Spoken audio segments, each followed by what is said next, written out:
I love Ochiame Kwame. I certainly love this video.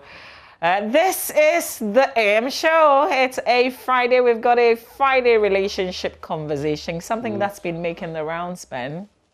Well, it's quite a story, but just Ochiame Kwame, his longevity, it just does something to me. And you ask yourself what it would take other artists to do that, to stay that long in the space. But this morning, we're focusing on relationships. And how would you feel if your partner, let's just make it your partner, because some husbands shared this.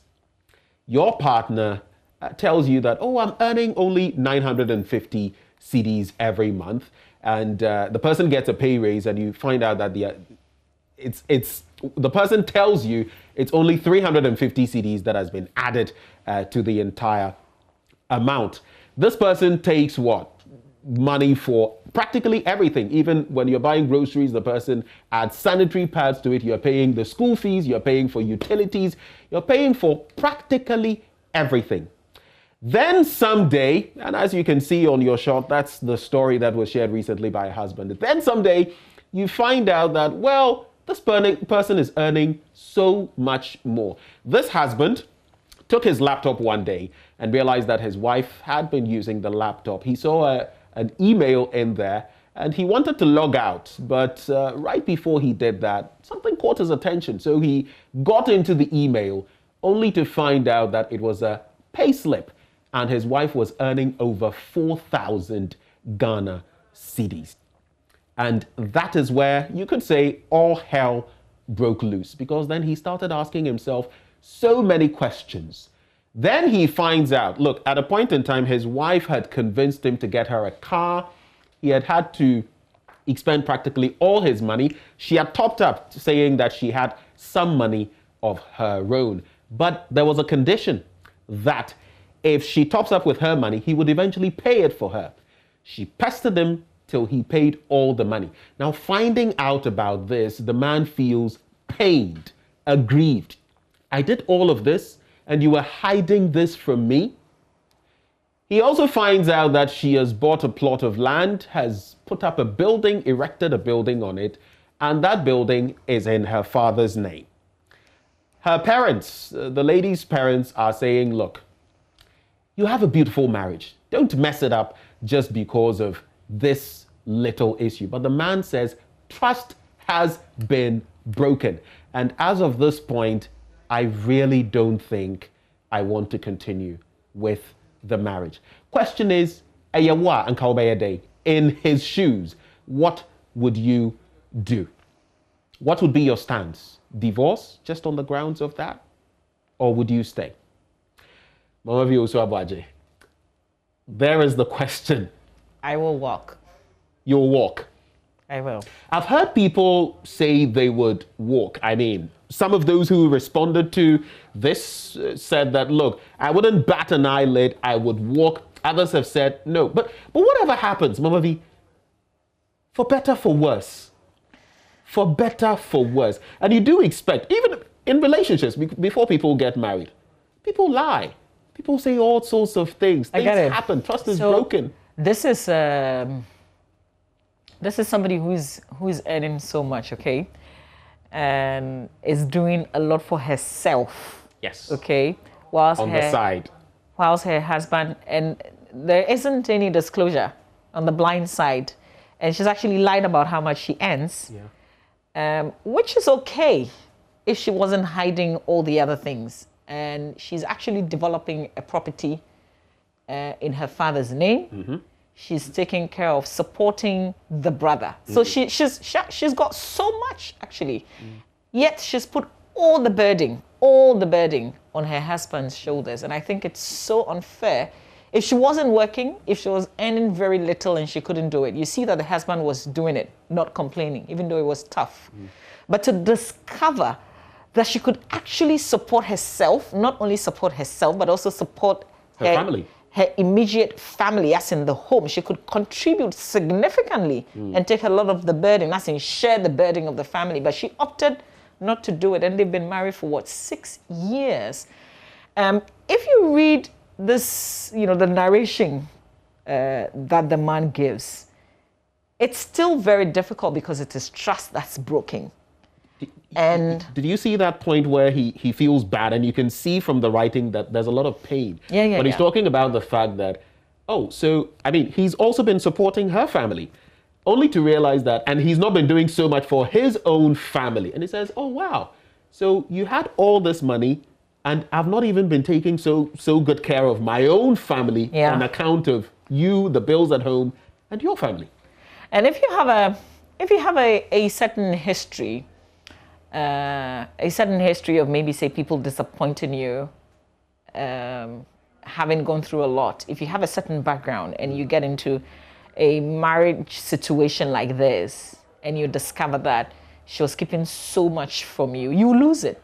And depending on the kind of background that you're coming from, I mean, it can't be okay, no matter what anybody says. So that's why, straight away, looking at the story, the narration, I said to myself, what's my response to this? If I was in his shoes, I will walk, because I know that no matter what, I mean, we can talk about it, go back and forth, something will not be the same again. And so I agree. Yeah. So things would definitely not be the same. But does that mean it can't be rebuilt? I'm just thinking, there are people who have been in relationships and even had their partners cheat. Is that not probably one of the worst forms of a breach of trust that you could have? For the person you're married to go and be with someone else and all of that. That's also a breach of trust. But people still mend their marriages and stay. Well, so this is an individual's decision, really. You can give him all the advice that you want to give him, but in the end, he has to look at himself and decide which way he wants to go. And I appreciate the angle that you bring into this. So for my own perspective, again, I have heard you, but I will walk. And that's a stance right now. Yeah. Basically, the family has been coming, explaining away. The woman is now footing a lot of the bills at home. But he says, like,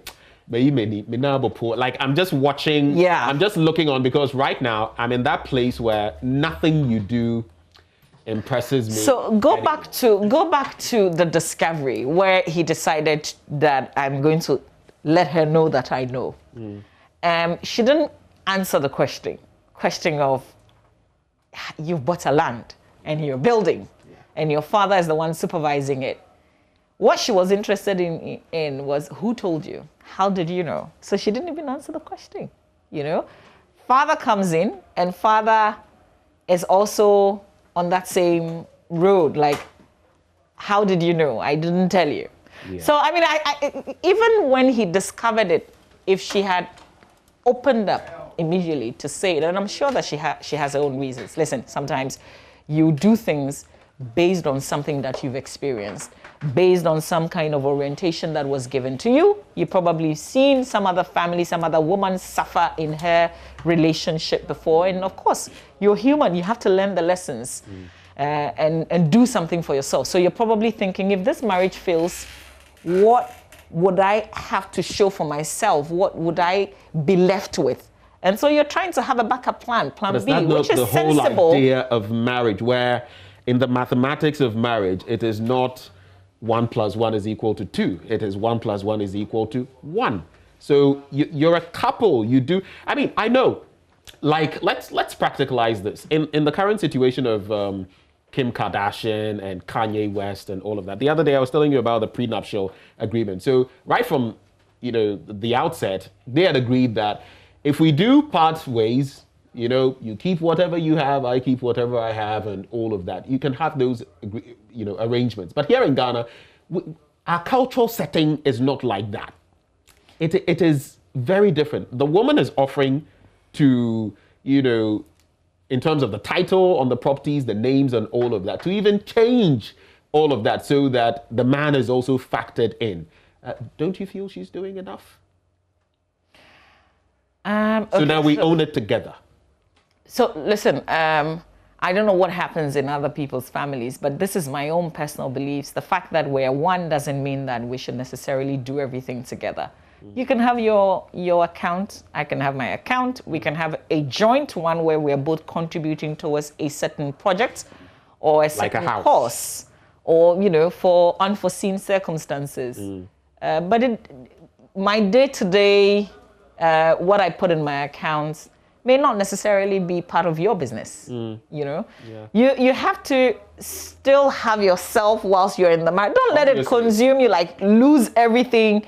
Look, for most couples I know that have joint accounts, they also have some other account where, I mean, you want to do something special for yourself, give yourself a treat, go somewhere, travel. I mean, Ben, the fact that I tell you I'm earning 4,000 doesn't mean that I'm going to give the 4,000 to you. Obviously. Or I'm telling you to come and dip your hands in the oil plan so that you can consume my 4,000. I'm only telling you that I earn 4,000. You're telling me you earn 3,000. Because we're together and we can discuss. And if I am looking at doing something, you can give me a piece of advice. If I'm looking at maybe investing or maybe extra pension, I'm thinking about the future. We're both thinking about the children. I really don't know, but maybe we have to get help right now. With the man, and we shall be getting help shortly, but with the man, I guess that's where the pain is coming from, because from his pot of, let's use your 4,000, it appears they were digging into all of it, clawing into all of it. Utility bills, down to sanitary pads. Everything was coming from there. And that's why he felt so aggrieved. I think she was totally selfish, self-centered. And for a man who genuinely believed that she didn't have enough and he wanted to take the responsibility as a man. I know some people say, oh, but you are a man, it's your responsibility. But hey, that's what they say when they're getting married. Say, ekaba. Thankfully, nobody said that to my husband.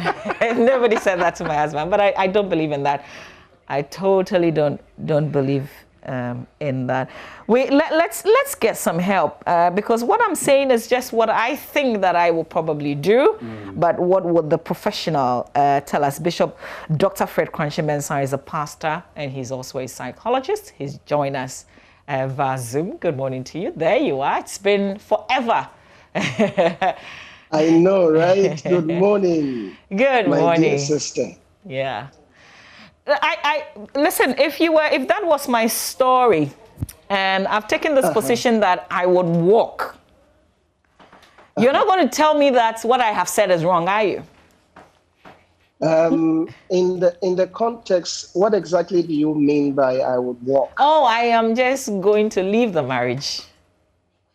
Oh, that's a very big thing to consider at this point. I am not, excuse me, I am not trying to downplay the gentleman's emotions. Neither am I trying to justify the lady's act. But you see, in marriage is simply a contract or agreement between two people coming from two different places.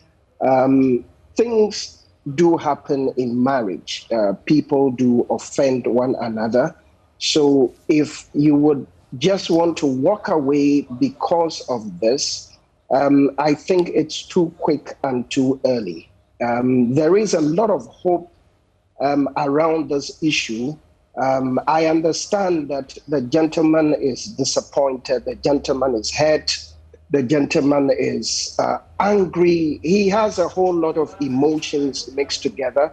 He's in a state of confusion. He doesn't even know what to do and what not to do. But let's give marriage a second chance. This is a hopeful situation. It is not a hopeless situation. I have seen people gone beyond the situation, yet their marriage has been salvaged. So the thought of walking away, I think, will be too quick. We can help them. We can salvage the situation. Let's now begin to break the issues down. Here's somebody who genuinely believed that his wife was not earning much. And I think that he's not even selfish, because somebody would have said, even though you're not earning much, bring the little that you still earn on board. But he totally took the whole responsibility. And even though he was suffering, he didn't complain much from the narration that he gave. But here's a wife who was not only earning a lot more than she had disclosed, but was also keeping or developing a property. How do you make sense out of all these things that she's doing behind the man? I mean, I don't get it. First of all, you see, let me do something therapists will always do. We call it reconceptualization. You try to look at situations with different lenses and frames. You try to see the good out of every bad situation. And in this case, I must say that I commend the lady for her skill of management, her skill of putting things together and making investments and taking care of her money, although she used that skill wrongly. You see, when you are confronted with a difficult situation, reconceptualization gives you a little hope. At least this is the good thing about it. So when this marriage works, I'm not even going to say if, because there is a lot of possibility that this marriage is going to work. So when this marriage works, the man has a wife who is a good manager. Thankfully, she didn't use the money on things she can't account for. She's built a house. She's bought Uber. She's done a lot of investments.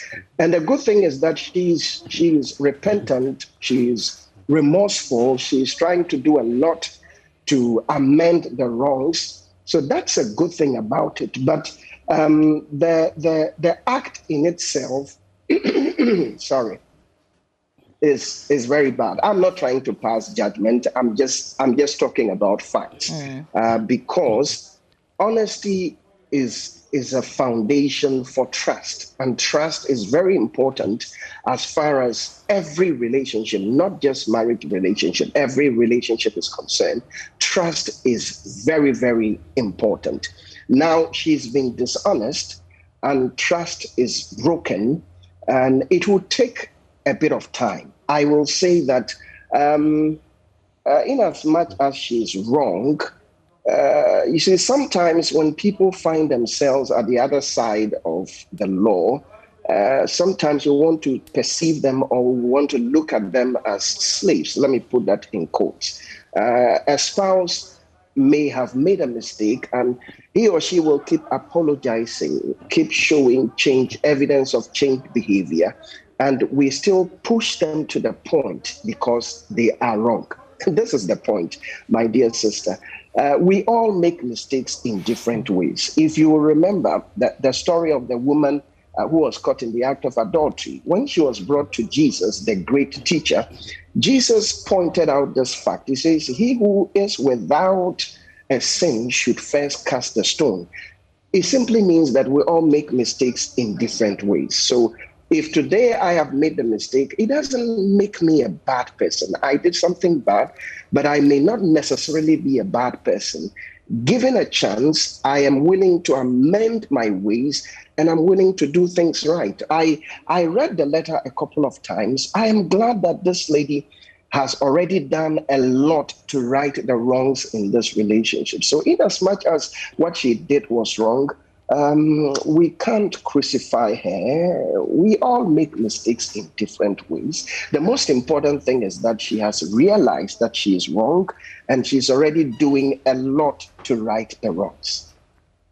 Bishop Benjamin here, and thank you once more for joining us. Now, I'm happy you've gone biblical because I'd like to just share with you from Matthew 19, verse 8. Jesus answers the people and he talks about how, you know, from the beginning, divorce was not allowed and how it was because the people were stubborn that Moses allowed them to divorce and that it wasn't so from the beginning. But when trust is irreparably broken, like in the case of this man, where he says, I simply can't bring myself to trust her anymore. Do you still stay in the marriage? My brother, the point here is clearly Jesus said that, God made provision for divorce because of the hardness of your heart, which simply means in the beginning, when God created Adam and Eve and he created the institution of marriage, it wasn't supposed to be a short-lived. Marriage was supposed to be forever. But when man sinned and became corrupted, his heart became stained. He could not represent God well. He could not show all the attributes of God. So God is saying, because you are no longer perfect, I will make provision for divorce. Otherwise, abuse can happen. One can kill the other. All kinds of evil can happen because you're not perfect people. But you see, these are not some of the conditions for divorce, biblically. Number two, I do not think that this kind of trust is irreparable. It can be repaired. It can be repaired. If we allow ourselves, this trust can be repaired. You see, I made mention that we all make mistakes in different ways. Forgiveness is something that is very beautiful if we are receiving it, but it's very difficult if we are giving it. But we will have to learn to forgive in every kind of relationship, whether business, whether spousal, whatever relationship we find ourselves in, we have to learn to forgive. Trust is broken. Trust can be repaired. Trust can be built. Look at it. These are people coming from two different places with different orientations and trainings. If they can come together and build trust, what it means is that trust can be rebuilt. But there are conditions. Condition number one, for want of better word, let me try to use the word offender here. The offender must come to a place of repentance. Not just repentance, but a complete renewal of mind, attitudes, and behavior. And this lady, fortunately, is showing all these signs. She is remorseful. Let's not forget that she also has emotional issues to deal with. She's dealing with shame. She's dealing with regret, among other things. But she's gone beyond that, and she's showing remorseness, and she's showing changed behavior. So I think that I understand, yes, the man needs a little time. I mean, no two ways about that. I want to commend him because most men would have reacted beyond what he has done. We are in this country, we are seeing people killing their spouses just because of little mistakes, cheating and dishonesty and all that. I commend him for being a gentleman. He's done well. But I want to also believe that if he will, number one, learn to forgive and give himself a little time, on the premise that we all make mistakes in different ways. This is a marriage that is only 6 years old, okay? When this marriage works, they have a lot of decades ahead of them. And trust me, the man will find himself in the same position, maybe in a different way, but he will find himself in a position needing the forgiveness of his wife. So if he doesn't sow that seed today, it's going to be difficult for him if he meets it. One of the things I think that married people should learn is the 1 Corinthians chapter 13, verse 4 to 8 kind of love. Many a times when we talk about love, our mind goes on emotion. The way you feel about somebody, the way you feel about something. That's natural definition of love. But if you go beyond nature, you will realize that if God wants us to love, he wants us to love with the God kind of love. For God so loved the world, he gave his only begotten son to come and die for us. Whilst we were yet sinners, Christ loved us and died for us. So the God kind of love goes beyond emotion. It goes beyond what I'm feeling at a particular time. It is a kind of love based on decision. I have decided to love this person. I have decided to love this thing, and nothing is going to change my position. It's a decision based on commitment. And every marriage should be built not just on emotional love. I mean, in Greek, we call it eros. In as much as it is so important, because if I don't have eros for my spouse, I will not be attracted sexually towards her. But marriage is not just about eros. We need to also go beyond that and begin to practice the agape kind of love, the God kind of love that sees beyond eros, the God kind of love that is not proud, the God kind of love that is not boastful, the God kind of love that does not keep record of sins, the God kind of love that forgives and easily forgives. Once we are beginning to practice this kind of love, we can look at errors and shortcomings of our spouses. Right. And for the sake of Christ, right, forgive them and give them another chance to prove their worth. Okay, Bishop. So I want to box two questions into one very, very briefly. I hope you can address them briefly. The first is, you spoke about, and that was something I was about to get to, spousal abuse, and a lot of what we've been seeing recently, people, killing their partners and all of that. If you feel trust is broken to the point where I can't love this person the same, I can't trust the person the same, it may lead me to do certain things I don't want to do, like spousal abuse. Is it still okay to stay? And secondly, you're a psychologist as well. What do you think on the psychological level it would take for this man to come back to where he was before he made all these discoveries? Okay, great. When it comes to spousal abuse, my position is this: there is no justification whatsoever to abuse your spouse. Sometimes, unfortunately, women especially, I read a paper, a research somebody conducted in the Central Region. Women have been conditioned by society to believe that certain conditions can justify abuse. Like if I don't cook for my husband early enough, if I disrespect my husband, if I do this, if I do that, my husband is justified if he abuses me physically or emotionally or verbally or financially. We need to break that. There is no justification for abuse. This is the thing.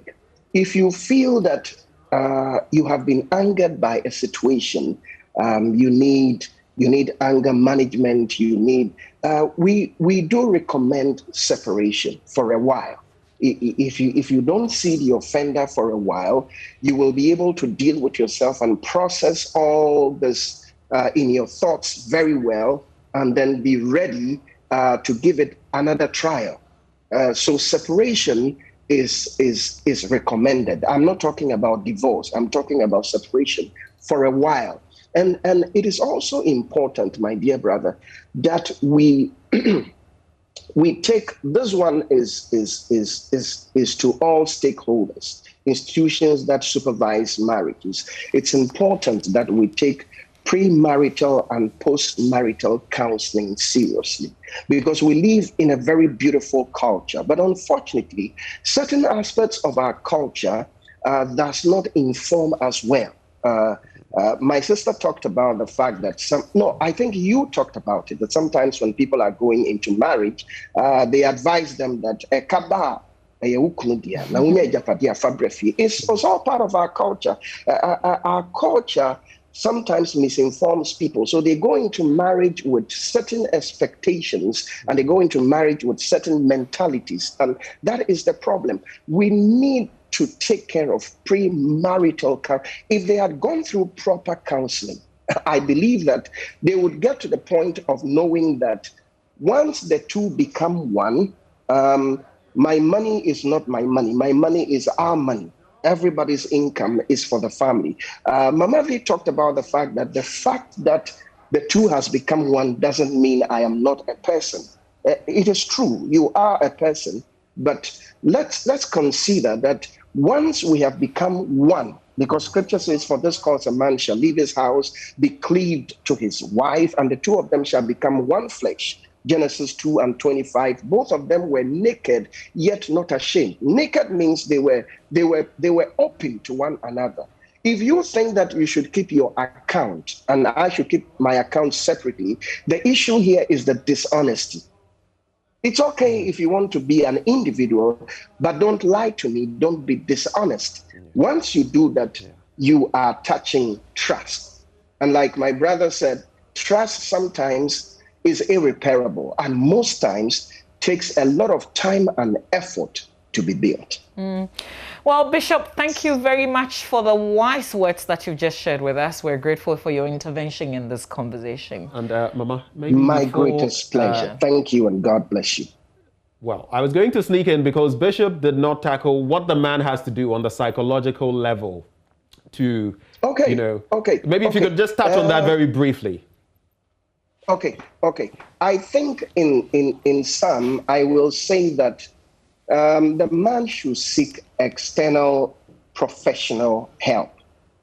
The way the situation looks right now, it will be difficult to deal with it on his own. He should get help. There are psychologists and counselors around. He should, or even if he has a good church with a good counseling department, he can go there and get some help. But on his own, number one, he can reconceptualize the situation, try to see it from a different angle. Yes, the act was wrong, but he can choose to consider certain skills that the wife has. It gives him hope. Okay, at least this is a good thing about this bad situation. And then he should also deal with his thought processes. Sometimes our mind plays tricks with us. It gives us a gloomier picture than it really is. So he should work on his thought processes, try to be positive and focus on the positive things about his marriage. When I read the story, the in-laws told them they should not allow this to destroy their beautiful marriage. That means they have a good, beautiful marriage. He can focus on that to get strength to deal with this negativity. Bishop Dr. Fred Kranche Mensah, thank you so much for your time with us on this subject. Mamavi, it's been insightful. Pleasure. We've all learned a thing or two. Absolutely. Well, let's take views from some people in Takrady. Yeah, I would lose trust in the woman, one, and nothing what the woman said that would make me believe in her. Because after this many years, she's been able to keep such a secret from me. Meaning, I don't know what will happen in the future. So the best thing for me is to just, divorce her or terminate the marriage. Because if there's no trust in marriage, because in marriage, the first thing that should come first is trust. If there's no trust, there's no marriage. Because immediately we are married, meaning two becomes one. So whatever thing happens to her happens to me too. So if she's been doing this all along, she should at least let me know. So that if maybe I might even have an idea, I might even give her an idea to even make the thing look nice. See, so if she has been keeping this for me for so many years, and then finally I got to find out, without she even telling me and me finding out by myself, I would lose trust in her one, and then finally I'll just divorce the marriage. For this issue, for me, it will be in a way of, let's say, the woman will learn a lesson out of it. And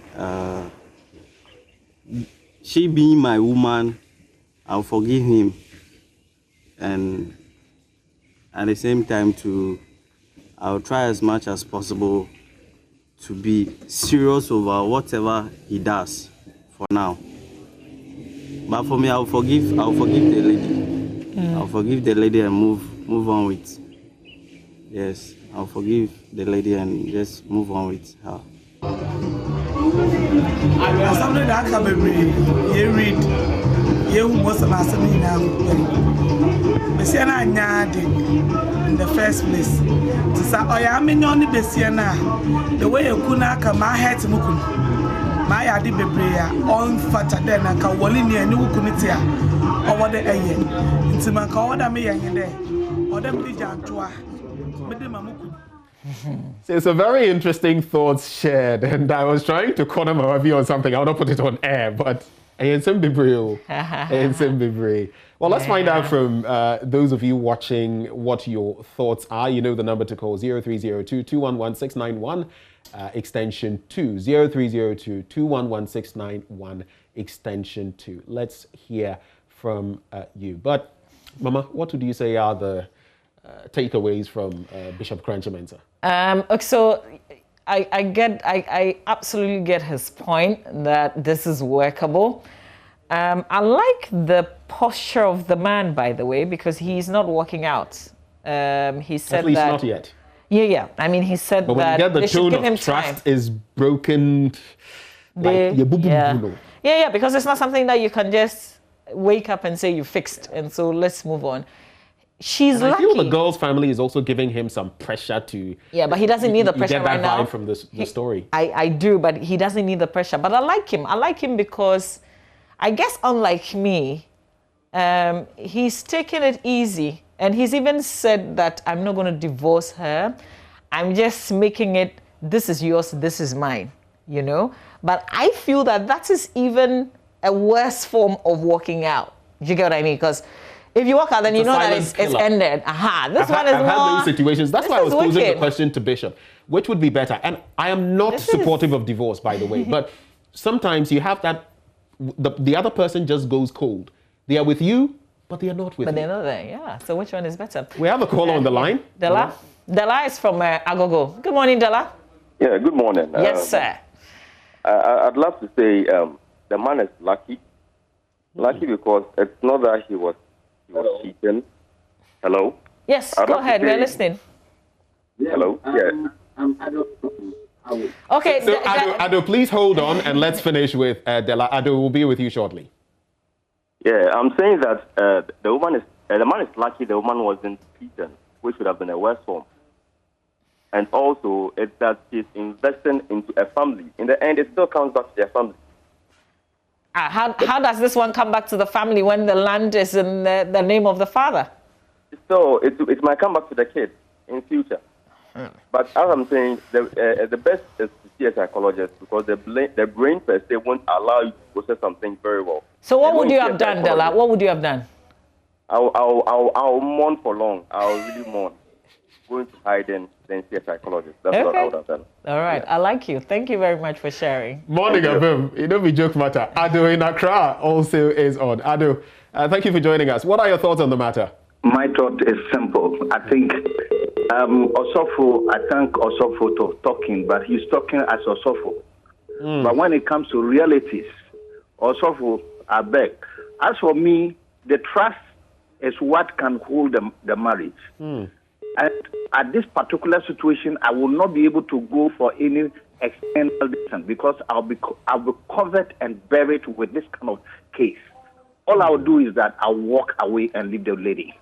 So is there nothing that can be done to change the situation? Nothing? I had a similar situation like that. A woman who will poison your food and you want to take such a person. Definitely, the trust is not there. Right. This is a woman who has also gone this way, has labored and did everything for this woman. And this woman will shy away and hide everything, and she can kill me. Okay. So I'll walk away. The best is to walk away and let her go. All right. Thank you very much, Ado, right here in Accra. Let's go to Achimota. Nana Ansah is joining us from there. Good morning. Yes, good morning, Mama. Yeah, if this was your problem, how would you resolve it? Well, I started with my other colleague who just left the phone. The man of God was talking as a man of God, so we respect that. But clearly, there's a breach of trust. And so therefore, this is not the time you have to be in a relationship whereby you'll be thinking you don't trust the lady, but you'll be pretending as if you trust the person. Clearly, it calls for divorce. You see, Mama, if this, a man had done this to a woman, but now we will hear all kind of feminist group, bashing the man. Today, what are they? Is another foot. So what are they? But Nana, I am not a man. I am not a man. I am not a man, but my position is same as yours. I understand clearly. So far, there is breach of trust. There is no way. You will try to live in such a situation whereby you'll be pretending. I don't believe in pretending. Clearly, the lady has lied, and the marriage must be cancelled. Well, that's all. Thanks a lot for joining us. I'll go for that option. Now, I'll not be pretending I feel I love you, why I don't love you. I'll trust you, why I don't trust you. It doesn't work that way in a proper marital home. So something else I'm seeing, is it that there can't be love without They can trust? be friends. They can be friends, but not marriage. Anyway. I don't even believe in that. If the marriage is broken, it's broken. This is a hard stance. Thank you very much, Nanansa. Let's go over to Agona right now. Abdul Razak is from Agona. Good morning. What are your thoughts on this matter? Good morning.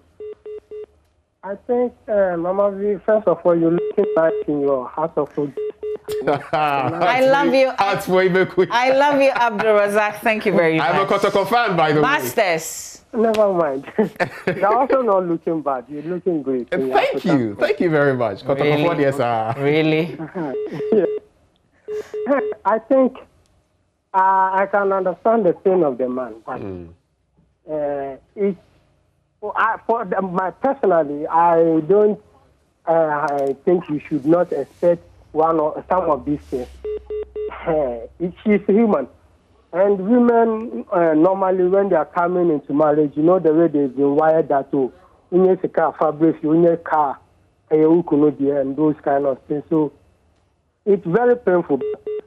I think all guys should come to a realization that it will be very difficult for you to think that the woman will be perfect and everything. So you should not feel too bad about it because she's human and she has not done well, but it will become very painful when you don't even have it somewhere in your subconscious mind that at least she can do something like that. So it shouldn't be a big deal.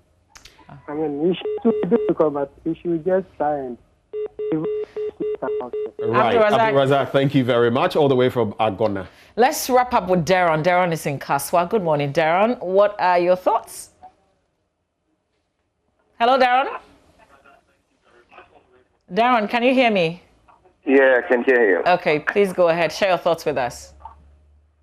Yeah, hello, can you hear? Darren, you have to put, lower the. Just put the volume on the television off, okay, so we can communicate through the phone. In the first place,